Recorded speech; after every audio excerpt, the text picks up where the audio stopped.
Pro Football Focus recently published an article where they ranked all 32 rosters across the National Football League and then provided a breakdown for each individual roster. So in this video, I'm going to go through and react to what they had to say about the New Orleans Saints and then give my responses to each breakdown portion of the New Orleans Saints roster. Welcome into Saints Now by Chat Sports. This is our second video of the day, so if you haven't already, go check out our AM video after this one, of course. But really quickly, before we get into this whole roster breakdown, and before I tell you what Pro Football Focus ranks the New Orleans Saints, where would you place the black and gold? 1 to 32. I want to hear from you. Drop the Saints roster ranking in the comment section. I think it's going to be much, much higher than what PFF said, but I want to hear from you. Now let's go to what Pro Football Focus said in their roster breakdown. First thing we're going to start off with is the rank. They said that the Saints were ranked 30th, and I'm just going to go ahead and say this. I have some issues and some bones to pick with the 30th overall ranking, and let me just say this first. By no means do I think this is a top 10 roster. By no means do I think this is an elite squad yet. This has a long, long way to go. The New Orleans Saints have a lot more work to do before they get to the elite status or the conversation of being one of the top rosters. But I think the roster in New Orleans is also a lot better than people think. And I think that they deserve a lot more credit than they are being given right now. I mean, last year, the main issues was injuries. It wasn't that the team was bad. It was that all the starters were hurt. And when the starters played, they were winning football games. So for me, the New Orleans Saints in 2024, I don't look back at that roster and say, oh my God, this team was terrible. I look back and say, that team was riddled with injuries. It was mismanaged because of bad coaching. And quite frankly, they just need to figure out a way to stay healthy, and they need to figure out a way to have a backup plan in case shit hits the fan. So in terms of where the Saints ranked, just let's go through this really quick. Bones to pick here. I definitely think the Saints have the best roster on this list here. So this is the bottom 5 rosters according to Pro Football Focus, with the Jets at 28, the Browns at 32. I don't agree with that. 30 just feels way, way, way, way, way too low. And I want to just go ahead and say I would rank the Saints anywhere between 18 to 25th, somewhere around there. Just for context, the Pro Football Focus, PFF, they ranked Tampa Bay with the 10th best roster. Atlanta had the 16th. The Colts had the 20th. The Steelers at 21st. Lopez, their quarterback is Will Howard right now. They might actually be one of the worst rosters. Outside of the Colts legitimately might be one of the worst rosters in the National Football League. The Steelers, you don't have Aaron Rodgers yet, so they're also very, very bad. Traded away George Pickens. I don't know how you can sit here and say that they're a better team. Miami is at 24th. Jacksonville 25th. New England 26th. And the Giants at 27th. My point being, if you're going to put those teams in that conversation, I think the Saints also deserve to be in that conversation. And maybe the mid-20s, maybe the lower 20s. I'm not going to sit here and say it's a top 10 roster, but I think 30 is just way, way too low. It's disrespectful, and quite frankly, it just shows the lack of awareness of ball knowledge at Pro Football Focus. Biggest strength. They said that the rushing offense was the biggest strength. I actually tend to agree there. Maybe not the biggest strength, but definitely a big strength. Last season, the rushing offense in New Orleans was pretty much the biggest factor for the Saints in terms of how they were able to move the ball and how they were able to score points. And Pro Football Focus shared that sentiment. They're saying that offensive success in New Orleans was sparse last season, but when it came, it was generally due to a productive run game. The Saints ranked 10th in the NFL in PFF run blocking grade, which allowed Alvin Kamara to record 950 rushing yards. Considering their new head coach, Kellen Moore, and fluid quarterback situation, the Saints are likely to lean on 41 in the run game again to put up points. And look, I have high expectations for Alvin Kamara. I actually recently put out a video where I was responding to what some Buccaneers fans had to say about Alvin Kamara. Was very outrageous as well. But I have high expectations for him. I know that he is entering another season in his career. I know that he's not getting any younger, but I also think that this is a player that has not shown any signs of slowing down. In fact, he's actually coming off one of the best seasons of his career. In terms of rushing yards, it's the 4th best rushing yards he's had ever fourth best total yards he's ever had. Most rushing yards he's ever had in a career. 67.9 rushing yards per game. That's the second best of his career. 1,493 total yards, the most since 2020. He led the New Orleans Saints in catches. He was 5 yards short of leading the team in receiving yards. This guy was the New Orleans Saints offense. Between him and Taysom Hill, whenever they were battling injuries and they were on the field, it was between the two of them that really kept this offense afloat. And not to mention, Alvin Kamara missed the final 3 games of the season last year. So if he not missed any time, these numbers are even higher. So I don't think that Alvin Kamara is going to slow down in any form or fashion. I do believe that he is going to have another good season, and I do agree with Pro Football Focus saying that this might be one of the big strengths of the roster. Between the improved offensive line, Alvin Kamara in another season, a head coach that knows how to scheme plays up for him, that's a smart offensive line, I just think that this is going to be a really, really good year. Now, I got a challenge for you, Saints fans. If you want Alvin Kamara to get 1,000 rushing yards, we need to get 1,000 likes. 1 like equals 1 rushing yard. You get the game, hit the thumbs up icon, like this video. If you have to, share it with your group text, share it with your friends, so that way everyone can go and like this video. Because I'm telling you, 1 like, 1 rushing yard. Let's get this guy to 1,000 yards for the first time in his career. Biggest weakness, according to Pro Football Focus, was the passing offense. And look, I do think that that's going to be a tough thing for the New Orleans Saints, but I don't know if that's the biggest weakness. And let me just kind of explain here. I don't have high expectations for the New Orleans Saints offense whatsoever in terms of the passing side of the football. The rushing game, yes, I have high expectations for Alvin Kamara, but in the passing game, maybe it's okay. Maybe it's better than we think it's going to be. More than likely, it's probably just going to be extremely average, maybe a little bit below. But I am hopeful. I do think that this team has playmakers, and I do think that this roster has the ability to be successful through the air, but it also relies on a lot of what-ifs. What if there's injuries on the offensive line? What if Tyler Shough doesn't figure it out? What if Chris Olave gets another concussion? What if Rashid Shaheed can't stay on the field? What if Alvin Kamara gets hurt? These are the things that you have to consider when it comes to the New Orleans Saints offense. So I want to dive into now what Pro Football Focus had to say about the biggest weakness. Then get a reminder, this is in 2024. So the whole write-up was about the 2025 roster, but then they talked about strengths and weaknesses of the 2024 roster. So, take it with a grain of salt. Obviously, Derek Carr is not around anymore, but doomed by an offensive line that ranked 31st in PFF pass blocking grade. New Orleans couldn't find much success through the air last season. When Derek Carr was healthy, they were at least a respectable unit. He appeared in only 10 games, though, and the passing game cratered when either Spencer Rattler or Jake Haener was at the helm.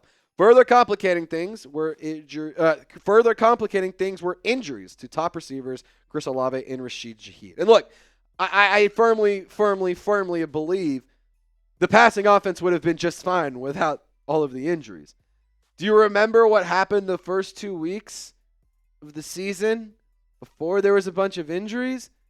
Granted, the Cowboys and the Panthers were not great teams, but they were putting up 40 points a game. They were getting a lot of yards through the air per game. You were a very productive offense. You were moving the ball a lot. So had the passing offense not sustained as many injuries as they did at all the way across the offensive line, pretty much, the quarterback position, wide receiver 1, wide receiver 2, wide receiver 3-ish, Bub Means, and then, at one point in time, Kevin Austin Jr., Mason Tipton, those were your best wide receiver options. You see what I'm saying? I think without all the injuries, this passing offense would have been fine. So I actually think that this could be a big strength. But let's talk about the potential quarterback situation here. Because although the PFF views this as a weakness, maybe this could turn into a strength if everything turns out to be healthy. That's just, the big what if here. It's a big, big what if. Tyler Shough, look, I don't want to sit here and say this guy is going to be the answer to everything. I'm not going to sit here and say this guy's going to be the franchise QB. But he has an opportunity to do it.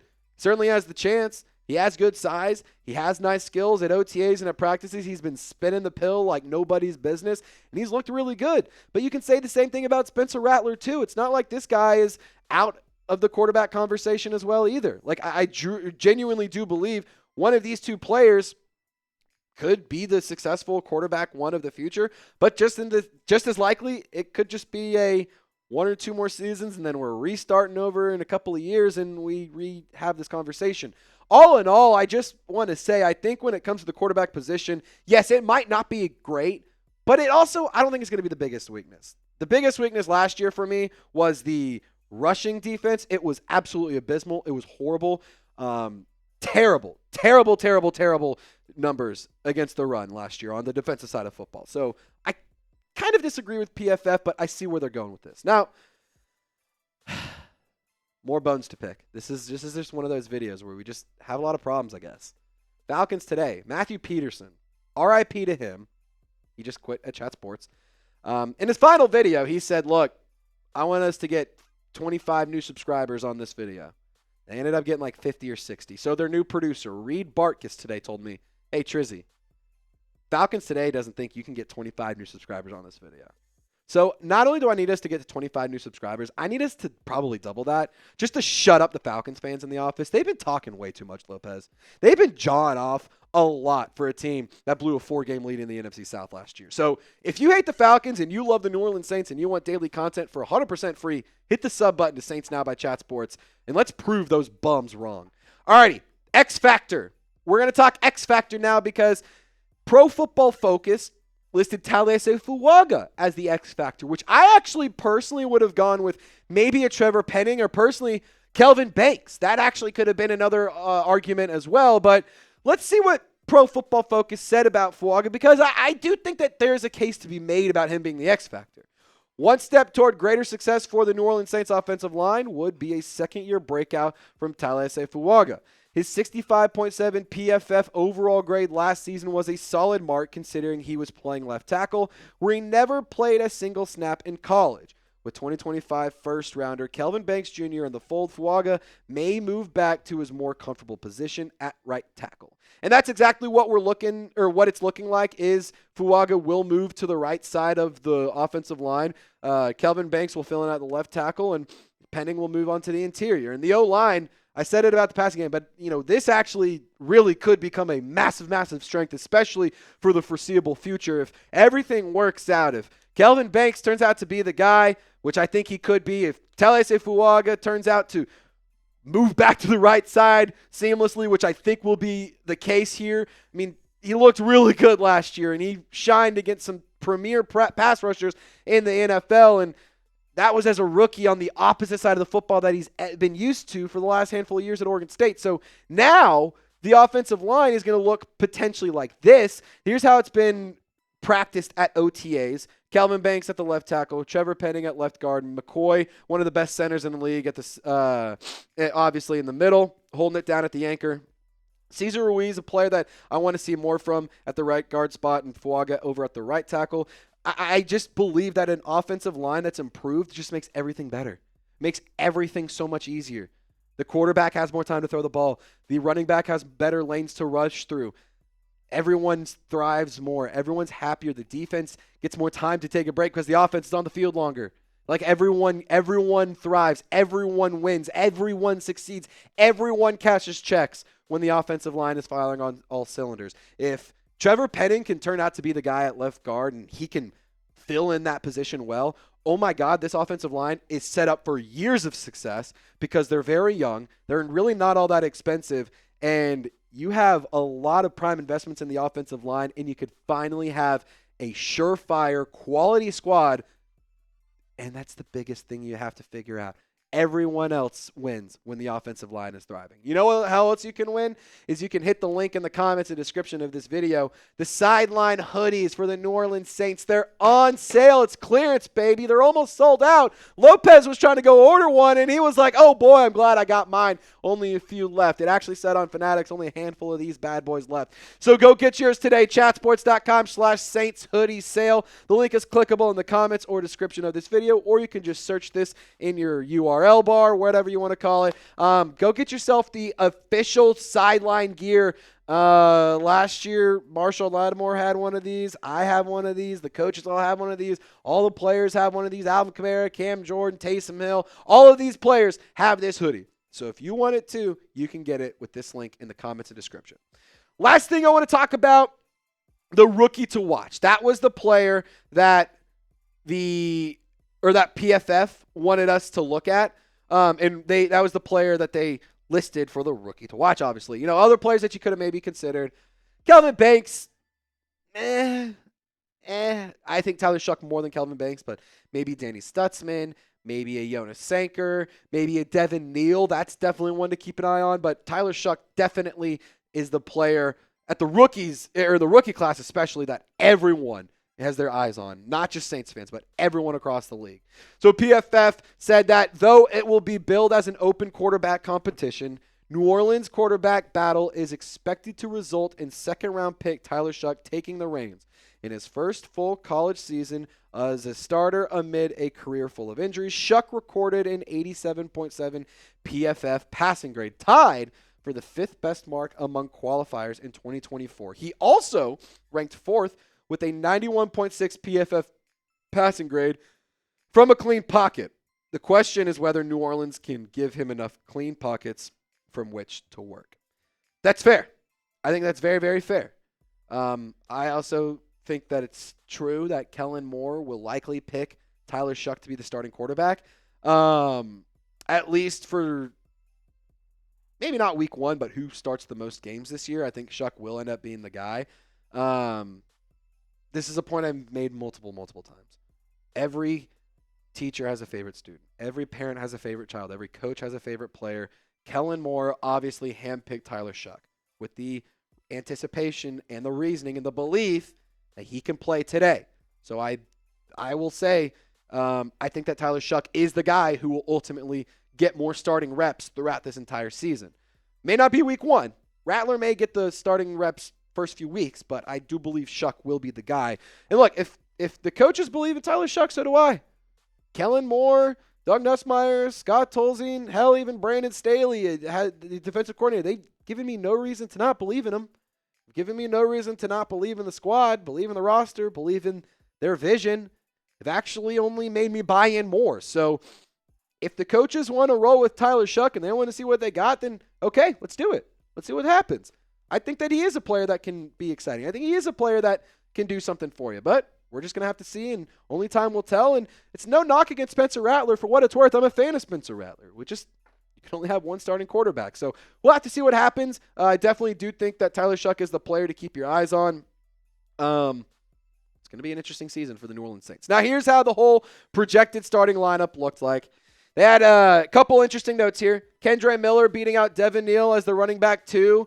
You also had Dylan Radins beating out Trevor Penning, according to Pro Football Focus. I don't think that that's actually how it's going to shake out. You also had Nathan Shepard, no Colin Saunders listed on here. These are obviously the starters. I think that Brian Brzee and Devon Gottschall are going to be your main two starting into your guys. You have 3 edges listed in Cam Jordan, Carl Granderson, and Chase Young. I think Cam Jordan could be not an edge rusher, but the defensive end that's not all the way outside of the tackles, actually on the inside of the tackles. Maybe, maybe not. Demario Davis and Pete Werner at the linebacker spot. Isaac Yadam, Kool-Aid McKinstry, Alante Taylor at the corners. And then your starting safeties, Tyrann Mathieu and Justin Reed. So all in all, I think that this is a fairly accurate, not totally accurate projection, but, still got a long time to see how this thing will all shape out. Now, will the New Orleans Saints offense improve? Just type B for better, type W for worse. What will they look like this year? Better than last year? Worse than last year? Really can't get much worse than it was last year. So get in the comment section and share your thoughts. And Who Dat Nation, I really appreciate y'all for tuning in to today's video.